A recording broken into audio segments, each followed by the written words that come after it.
अहमदाबाद के जोहापुरा में बुलडोजर की तबाही, 20 लाख के घर ध्वस्त, मुस्लिम इलाकों पर प्रशासन का हमला, बिना नोटिस, अब इंसाफ की गुहार। नमस्कार, आप देख रहे हैं शब्द पत्रिका न्यूज। अहमदाबाद के जोहापुरा इलाके से एक चौंकाने वाली खबर आई है। सूत्रों के अनुसार म्यूनिसिपल कॉरपोरेशन (EMC) ने ग्रीन जोन का हवाला देकर सैकड़ों मकानों को ध्वस्त कर दिया है। इन मकानों की कीमत 5 लाख से लेकर 20 लाख रुपए तक थी। खास बात यह है कि ध्वस्त किए गए अधिकांश मकान मुस्लिम बहुल इलाकों में थे, जिससे स्थानीय लोगों में यह सवाल उठ रहा है कि कहीं यह कार्रवाई साजिश के तहत तो नहीं की गई। क्या मुस्लिम इलाकों को जानबूझकर निशाना बनाया गया? पिछले 10 दिनों से फतेहवाड़ी इलाके में चल रही इस कार्रवाई ने स्थानीय निवासियों को नाराज कर दिया है। उनका कहना है कि यह कार्रवाई खासकर गरीब और मुस्लिम समुदायों को निशाना बनाकर की गई है। हमने अपनी मेहनत की कमाई से घर बनाया था और अब उसे एक पल में मलबे में बदल दिया गया, एक पीड़ित ने आंसू भरे आंखों से कहा। बिना नोटिस के मकान कैसे गिराए गए? निवासियों का आरोप है कि म्यूनिसिपल कॉरपोरेशन ने उन्हें किसी प्रकार की पूर्व सूचना नहीं दी थी। कुछ का कहना है कि अगर नोटिस मिला भी तो बहुत ही कम समय पहले मिला। अगर हमारे मकान ग्रीन जोन में थे तो हमें पहले क्यों नहीं बताया गया? यह सवाल स्थानीय लोगों के मन में गहराई से उठ रहा है। लोग मानते हैं कि उन्हें जानबूझकर निशाना बनाया गया है। काउंसलरों की चुप्पी पर सवाल।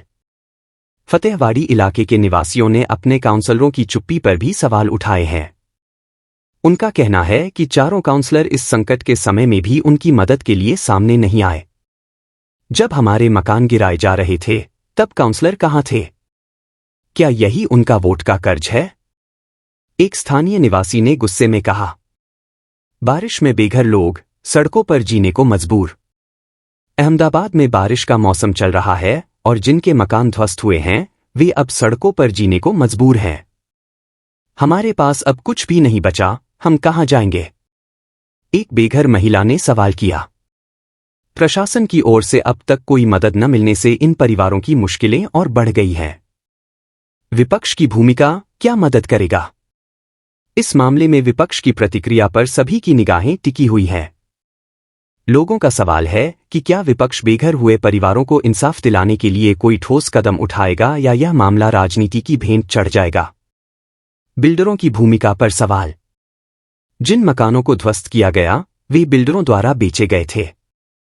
अब लोग सवाल उठा रहे हैं कि अगर ये मकान ग्रीन जोन में थे तो बिल्डरों ने इसकी जानकारी क्यों नहीं दी?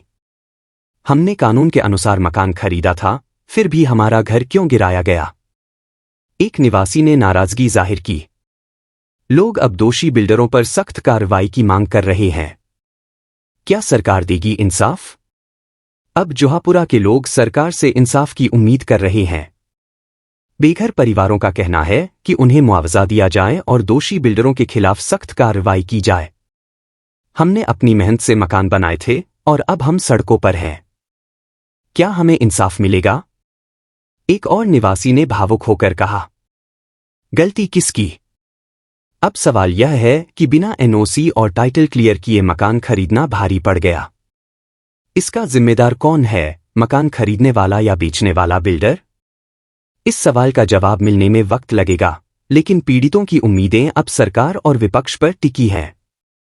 निष्कर्ष, इंसाफ की राह में मुश्किलें। जोहापुरा की यह घटना प्रशासन, बिल्डरों और स्थानीय राजनीति की भूमिका पर गंभीर सवाल खड़े करती है। गरीब और मध्यम वर्गीय परिवारों के सपनों को ध्वस्त कर दिया गया है और अब इन परिवारों को अपने भविष्य की चिंता सता रही है। प्रशासन की ओर से तत्काल कार्रवाई की कमी और काउंसलरों की चुप्पी ने स्थिति को और भी कठिन बना दिया है। अब देखना यह है कि सरकार और विपक्ष मिलकर इन बेघर हुए लोगों को न्याय दिलाने के लिए क्या कदम उठाते हैं।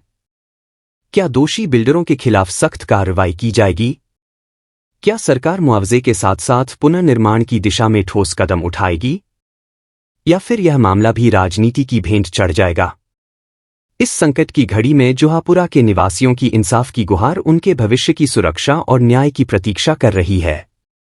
अब यह जिम्मेदारी सरकार, विपक्ष और समाज की है कि वे इस मुद्दे को गंभीरता से लें।